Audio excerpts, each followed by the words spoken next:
I'll begin this morning with introducing Chris Arnold from ASAPP and Jeff Shearhorn from Ernst & Young.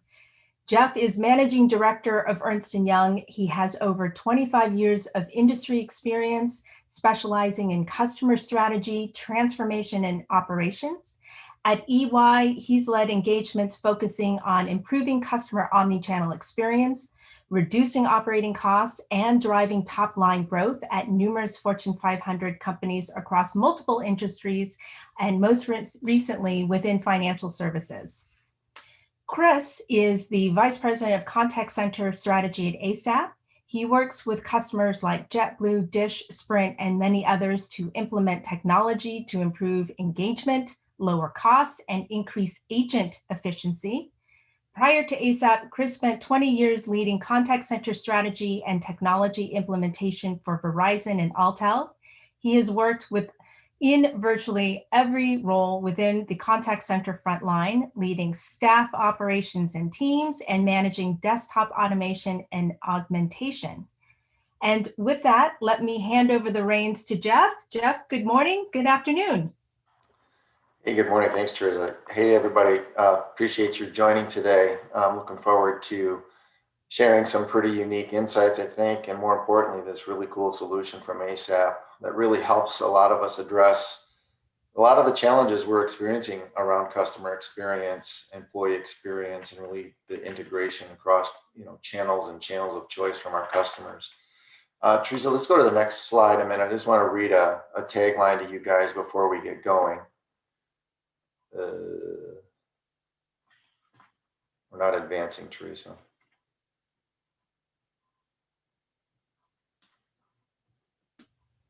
Do you see us advancing now? Mm-mm. Chris, do you see us advancing? There we go. It's just a little delay. Such fun with our technologies these days, right? So let me just kick this off with a quick tagline to get us warmed up. So as customers, they're really becoming a lot more digitally savvy. Their expectations are really rising and want their experience to be very personalized, very unique to them. They also want it to be efficient, and they want really proactive and responsive relationships and interactions with us, the service providers that work with them. Teresa, let's go to the next slide, and I'm going to try to capture some things here real quick before I turn over to Chris to show you guys the ASAPP solution, just to tee us up a little bit better around what's going on here and what's the so what behind some of this. So, all of us are practitioners in this space, so hopefully a lot of this isn't surprising. I just want to make sure we're aligned and thinking through this in somewhat similar ways. So when we think about customer demands and their expectations, they're really continuing to change. And some of that's driven by just their own collective experiences with other service providers, as well as some things that are now have developed and are happening with relation to COVID and the pandemic.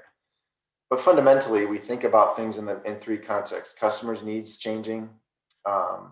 There's a couple data points here that I don't think you'll be surprised by, but folks are really anxious to engage more digitally with their service providers, especially Gen X. These are driven by some other underlying trends. Again, I think this was in our tagline, but we talk about anticipating needs, make this personalized for me. Next best action has become quite a significant expectation for our customer and our customer care.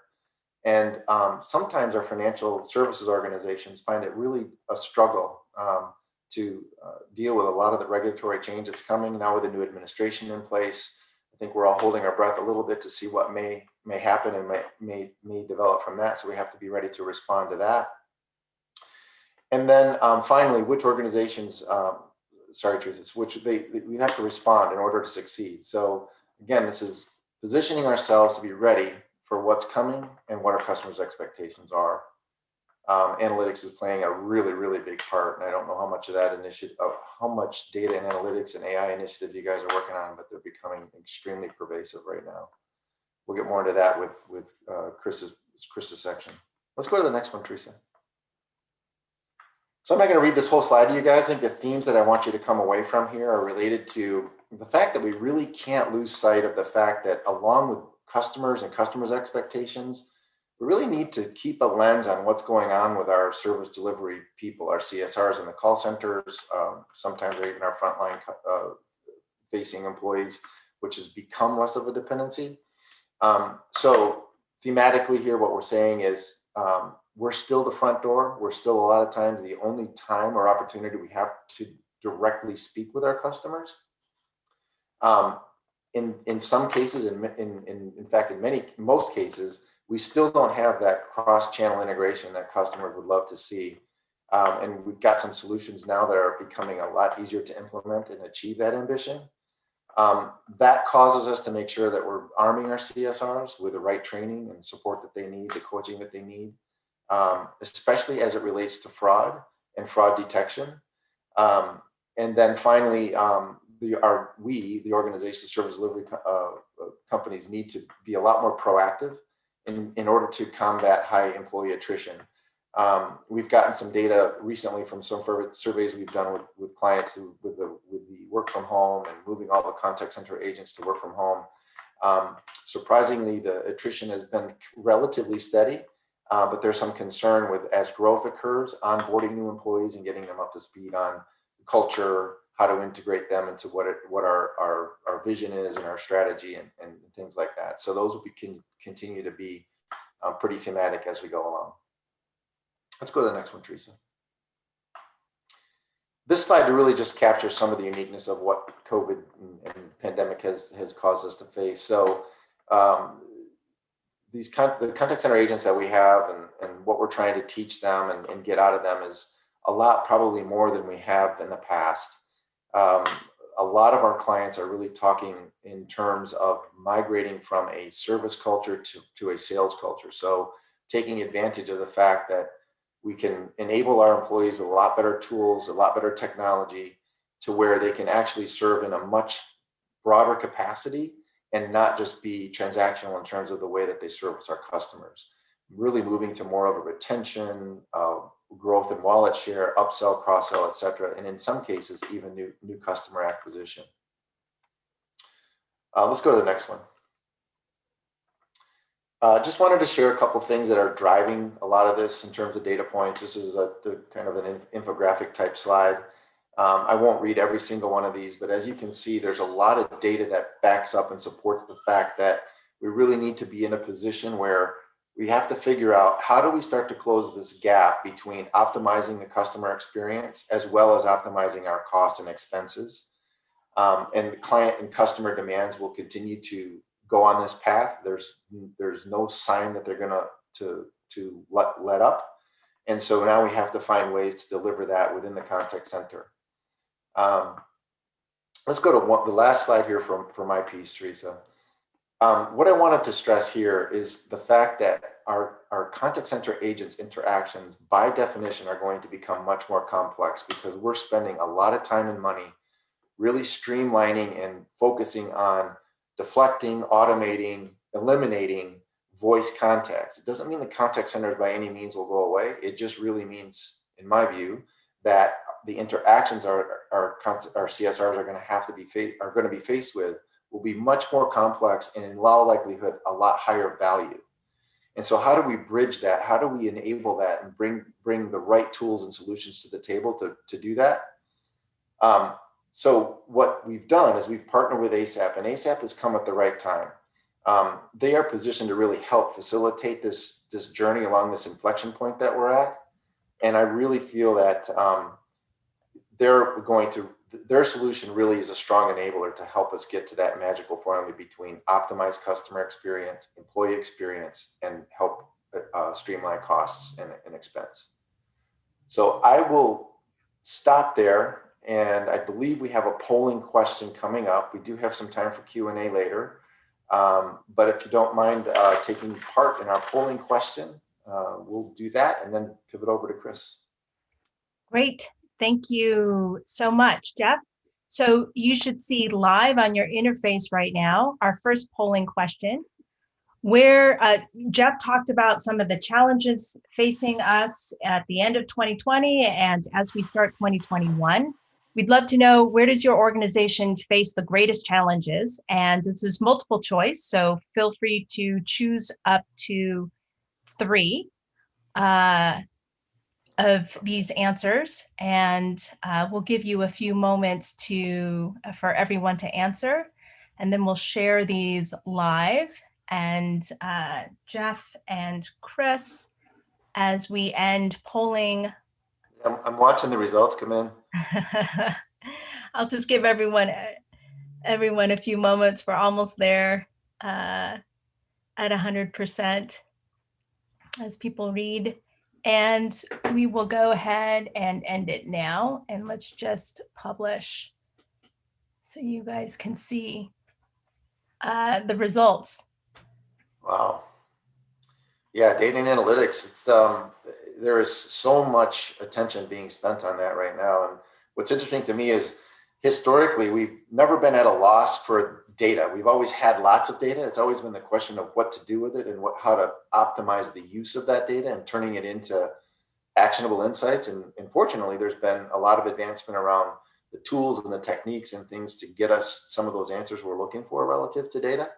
But I still think we're lagging a little bit behind. And some of it, I think, is related to the talent that's available to actually figure out what is the data telling us and what should we do with it. So I don't know if that's some things that you all are experiencing out there, but that's some stuff I see. What about you, Chris? Yeah, completely. This is very consistent with what I hear from day to day, week to week, from particularly CIOs.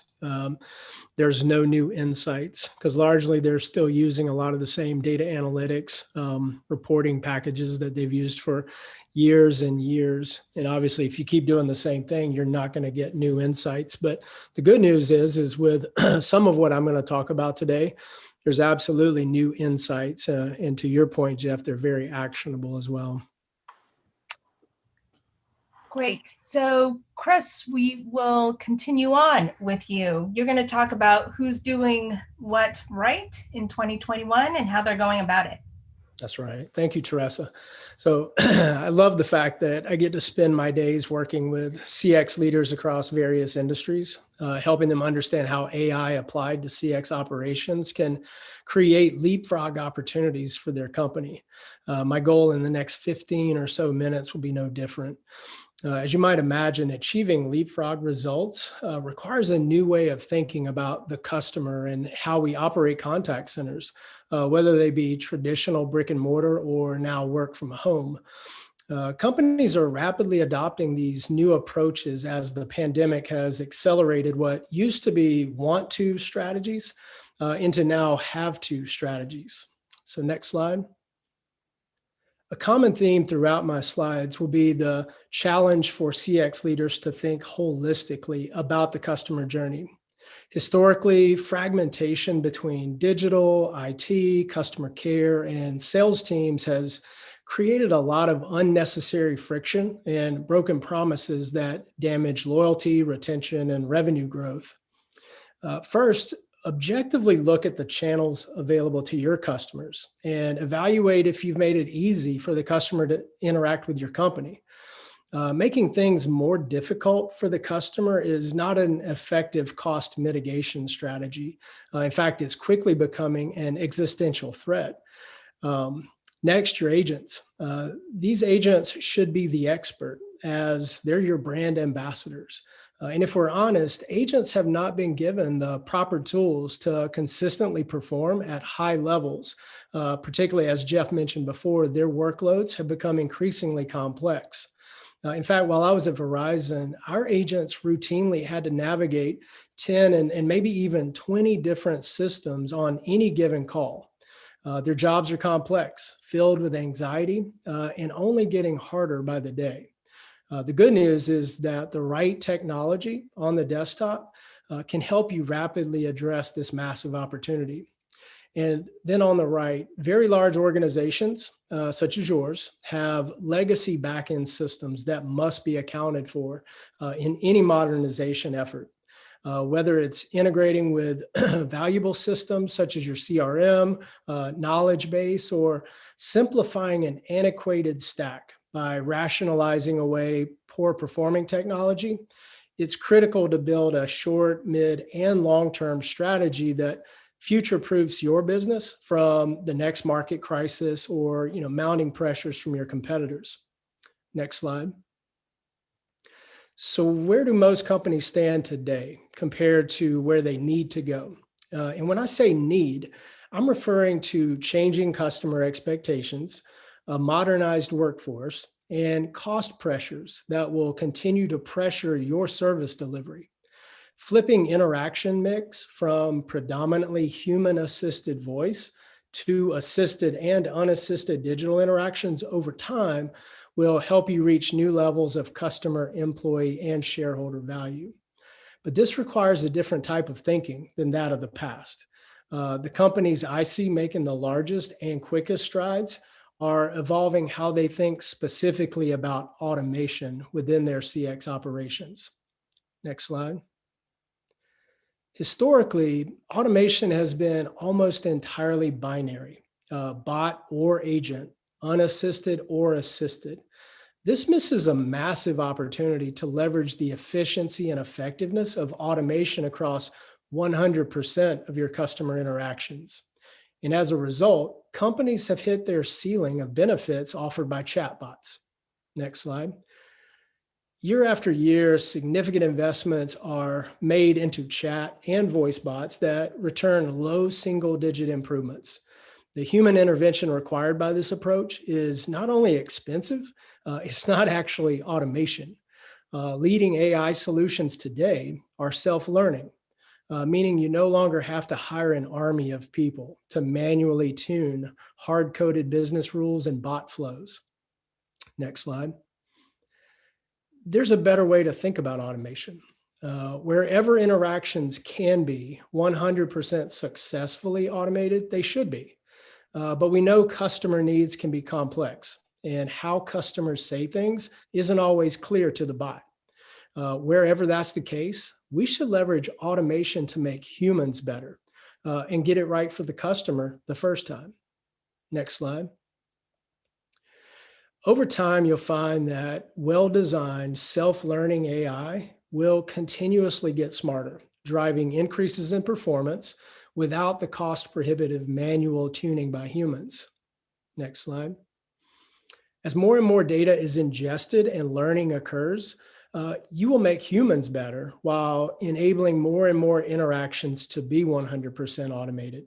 The bottom line is that automation can drive substantially greater value when applied across 100% of your voice and digital interactions, rather than the binary approaches of the past. Teresa, now would be a great time for us to ask our audience for their input by way of this next polling question. Yeah, great. So we just talked about automation. We'd be curious in the audience, how does your customer use automation most? Where are you placing your bets today? And again, this is multiple choice. So are you investing in chatbots? Are you investing in voice bots, in RPA, machine learning? Are you investing in other things that's not listed here? We'll give everyone a few minutes to answer.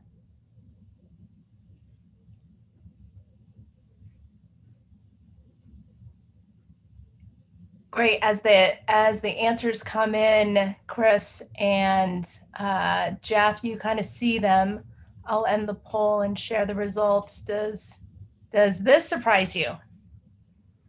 Doesn't surprise me. In fact, the dead heat between chatbot and machine learning is interesting. I don't know, Chris, what do you think? But it's not surprising to me.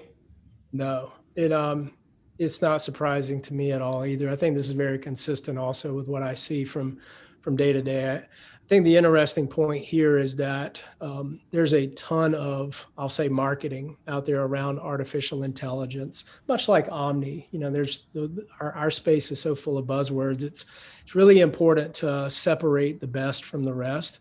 And so when we say machine learning, I'd love to unpack that a little bit more, in the future. But because not all AI is created equal, it's really important to understand the differences and really do your homework. Yeah. I mean, and then one thing that, we can't quantify in a polling question, but we're investing time and energy and hopefully success in some of these technologies. I get mixed results sometimes where, the promise of AI, the promise of chatbot just isn't being realized. And that could be for a plethora of reasons, but in most cases, it could be just a design problem, or it wasn't executed right, or we didn't focus on the right use cases to test it out in the first place. So, you know, yes, we're working on these solutions and we're trying to get them off the ground and pivot some customers to more digital interaction, or leveraging it in the background behind some of our live customer interactions. I just worry that we're not able to quantify accurately how good we feel about it, and is it contributing what we expected it to. I think chatbots were a good example that 3 or 4 years ago they promised to solve just everything, and it just didn't happen. A lot of really failed chatbot implementations. So Great.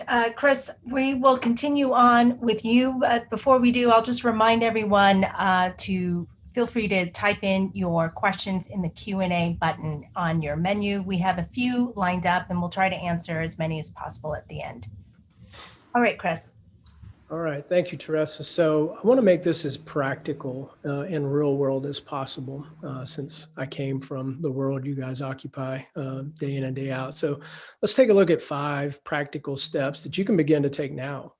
Most financial service companies have gone from "we're exploring virtual, touchless, and digital" to "we must implement virtual, touchless, and digital capabilities." For many banking customers, this has been a long time coming. It's critical to understand that how digital technologies such as messaging and automation and self-serve are deployed matters. In fact, how matters a lot. A former leader of mine liked to say, "It only works when it all works." And to accomplish this particular outcome, leading companies are focusing on these 5 key areas: offering more digital channels, creating omni-channel rather than multi-channel experiences, improving agent quality, specifically training, that onboarding, coaching, modernizing their existing knowledge bases, and then moving from reactive communication programs of the past to more proactive forms of customer engagement. The organizations who meet the demand for this hyper-personalized engagement, they're enhancing brand loyalty, improving satisfaction scores, and lowering operational costs, all at the same time. Next slide. A recent study found that 84% of consumers are now willing to use digital channels when interacting with companies. This is up more than 40% from just 1 year ago. This trend will continue, but only if we make digital effective and efficient for the customer. From checking in for flights, ordering groceries, to banking at ATMs, we as consumers are getting very, very comfortable using digital channels. Leading companies are using async, which means it works just like texting with friends and family, where you can step away, come back, and pick up the same conversation when it's convenient for you. Customers, quite frankly, hate the legacy chat experience where they're waiting for an agent to respond. They get distracted and return only to find that the agent ended the chat before their concern was resolved. In other words, here we go, starting all over again. One quick and effective way to get started with async is business chat. Business chat enables iPhone users the ability to interact directly with your company using iMessage. And because your customers are already using iMessage daily, this is an optimal way to rapidly grow digital, and more specifically, shifting voice interactions to digital interactions.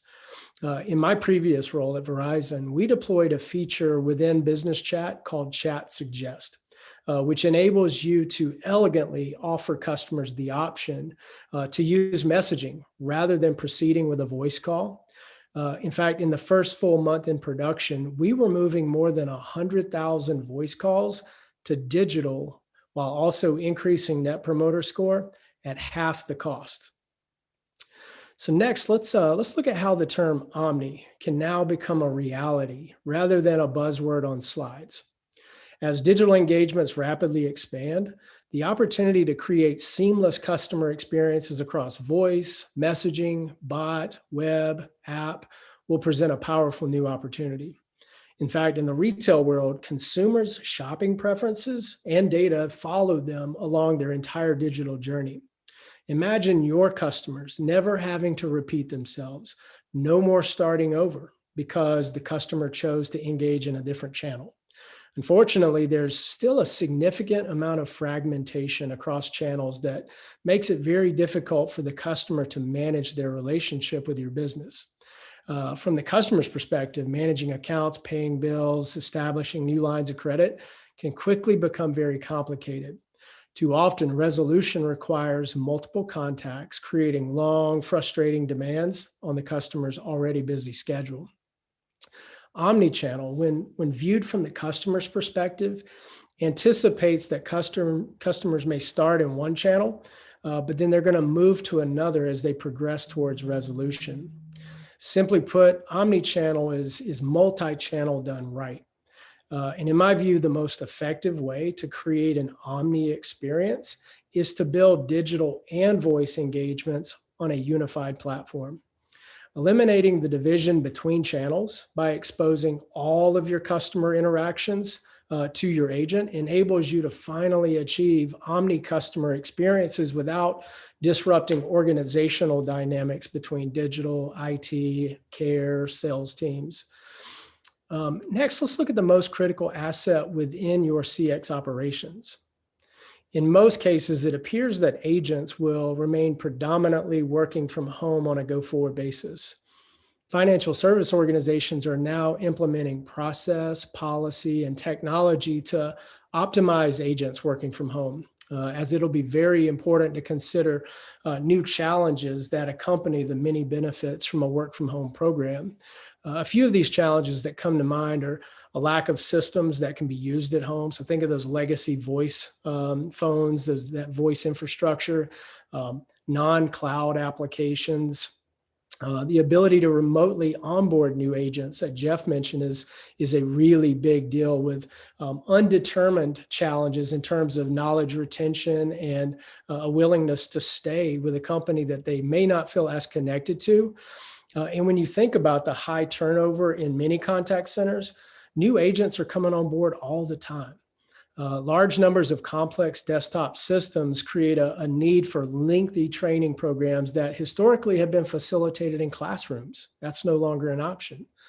And an absence of mentorship from peers and supportive leadership, when you think about engaging employees, it's a much bigger challenge as compared to what was previously available in the office. The good news is that technology solutions to these challenges are available today. Leading companies are offering their agents easy remote access to tools by way of secure cloud-based solutions, digital interactions that don't require that legacy voice infrastructure. And also, you don't have the worries of babies crying and dogs barking in the background. Significant reductions in agent ramp time. This is a huge one. When you think about the amount of time, energy, and resource you put into training, ramping up new employees with machine learning based suggestions. So think you're using AI on the desktop to prompt your agents with the right thing to say, the right thing to do, and then automating as many micro processes that are all done manually today. When you're able to automate and augment 60 to 70% of everything done manually by your agents today, we're seeing some customers actually reduce their total ramp time by almost 40%. That's real money. And from a quality assurance perspective, you can now use AI to transcribe and score 100% of your interactions, rather than the typical 1 to 3% of interactions most companies score today. This is critical insight into how your workforce is performing, not only for your customer, but for your business as a whole. As a solution, identifying a real-time speech transcription solution that brings with it a very high accuracy rate. So again, this technology, not all technologies created equal. High accuracy rate is really the fuel for the engine of getting this right the first time. And it's a powerful first step to enabling all of these capabilities. Real-time transcription, with the keyword being real-time, will rapidly augment agents in both voice and digital channels, while also surfacing new actionable insights for use across your service team, sales, marketing, operations, and compliance teams. Next slide. Agents have always had a wealth of knowledge at their fingertips because of knowledge bases, but not all knowledge management systems are created equal either. Given how dense and disparate these sources of information can be, agents often have difficulty finding the relevant material when they need it. And when they do find it, it's often inconsistent with information found on the web or the app. By leveraging API integrations into disparate systems of record, increasing speed and consistency of answers is just one more way to rapidly achieve efficient omni outcomes. From the agent's perspective, a native AI platform automates in real time the surfacing of answers rather than articles that have to be read during the interaction with the customer. This is where large-scale improvements to customer experience, employee experience, and efficiency are born. So finally, on the next slide, one powerful use case enabled by each of the previous steps is proactive engagement. Customers are quickly coming to expect highly personalized and purposeful interactions, including proactively looking out for their best interest. Proactive outreach can quickly differentiate your company from your competitors.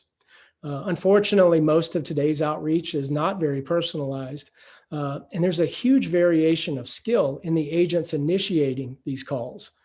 A great first step to improve the effectiveness of proactive interactions, which today are overwhelmingly taking place over the phone, is to focus on high value use cases, such as customer intents with high call-in rates or incremental revenue opportunities, and then engaging customers asynchronously. Additionally, artificial intelligence can help you identify and initiate the right proactive engagements and then do it at scale.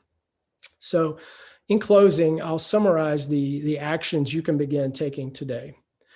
Expand digital by deploying business chat, business messaging with Google. IVR redirects is a very powerful way to, in a very quick and at scale fashion, you can begin to move significant amounts of voice volume into the more efficient, higher CSAT digital channels.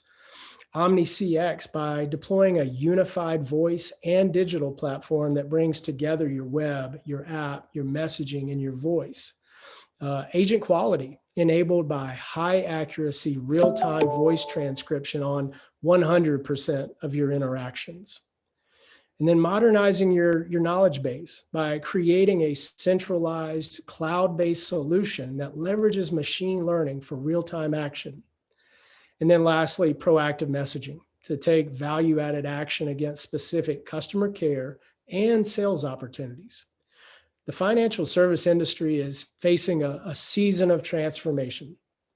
I believe history will prove this to have been a great opportunity or an existential threat.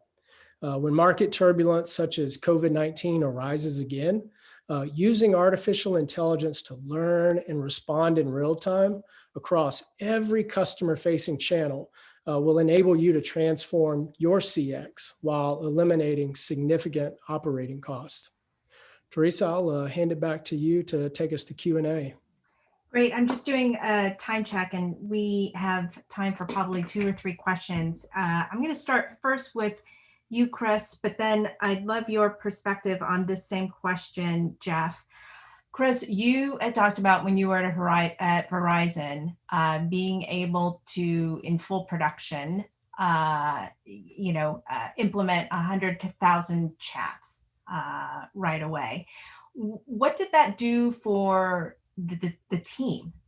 meaning, were there quote unquote digital chat agents and voice agents? How did that, in the back end, how does that manifest itself across the teams and training and retraining, et cetera?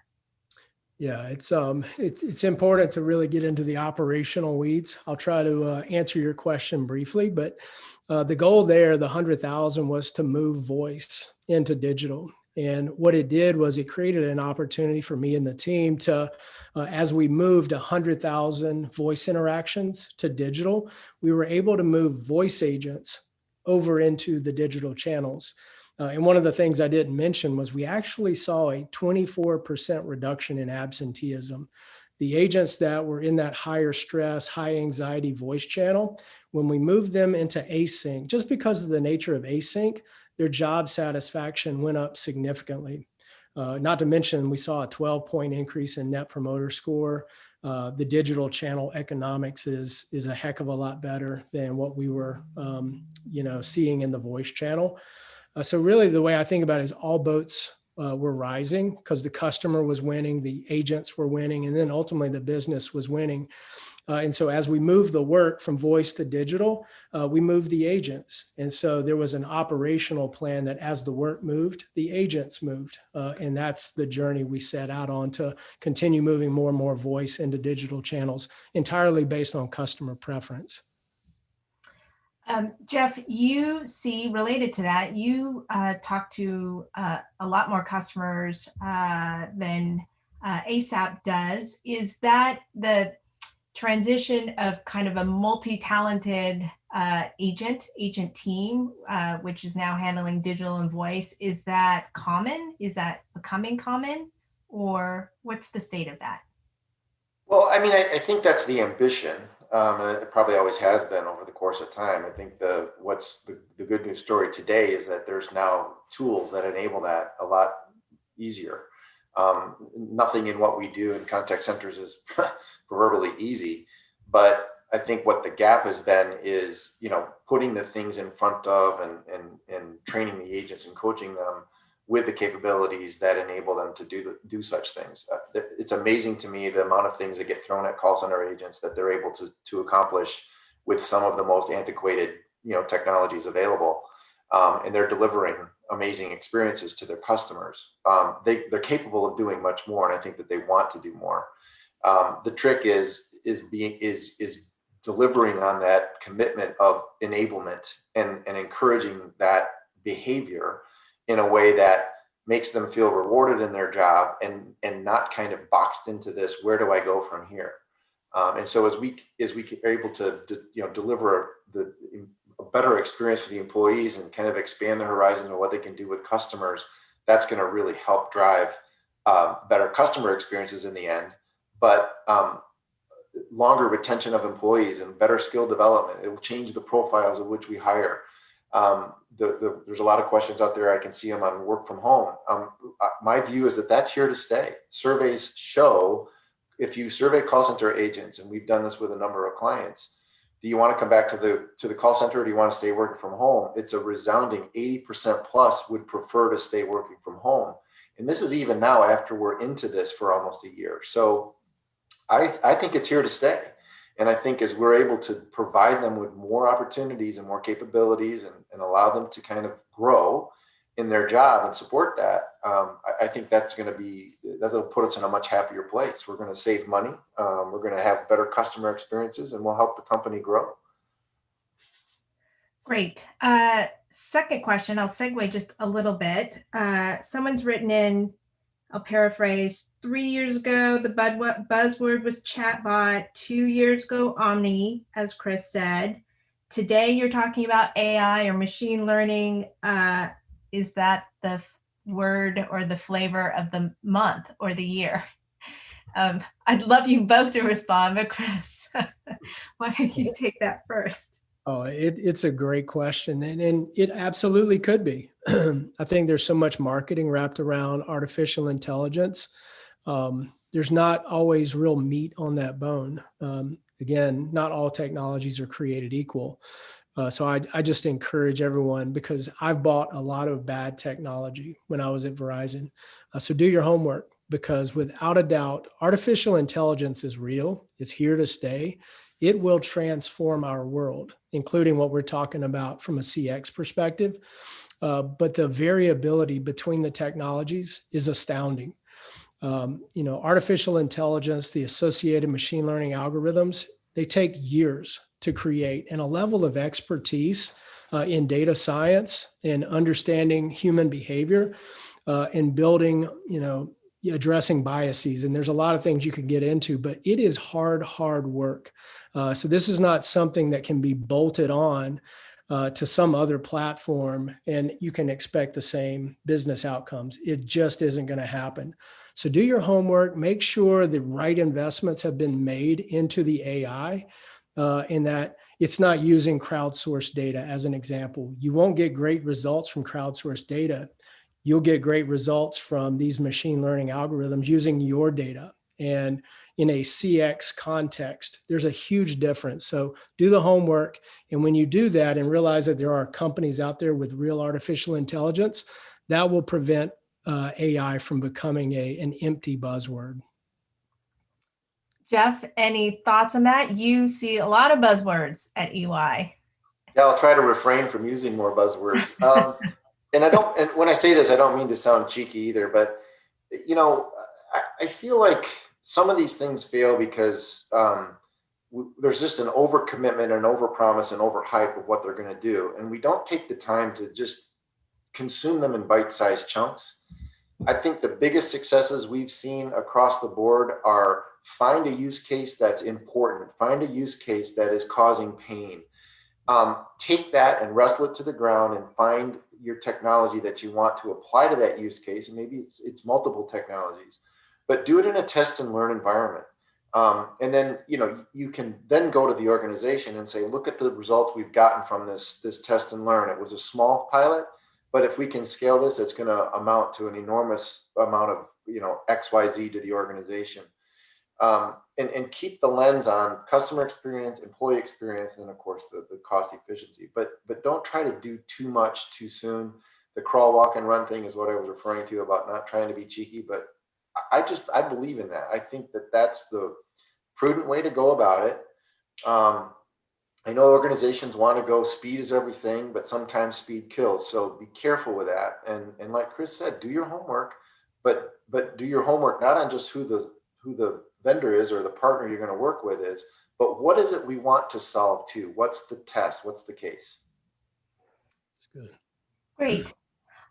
We are up against time, so there are other questions. And actually, what we'll try to do is answer the follow-on questions via email. First of all, thank you for everyone for attending this morning. What you've heard with Chris and Jeff is an example of the collaboration between EY and ASAPP. The two companies are working together to drive performance for digital sales and service teams, helping organizations like yours grow, lower operational costs, increase revenue opportunity, and increase ultimately customer lifetime value. For our audience this morning, who are still on, if you are interested in receiving a free audit of parts of your CX channels and see a comparison against your peers so that you have a benchmark of how your 2021 programs stack up, please reach out to Chris or Jeff. Chris's email is carnold@asap.com and Jeff is jeff.shearhorn@ey.com. We'll be happy to set up some time to talk to you. Thank you again for everyone for joining and for your time this morning, and look forward to talking to you again.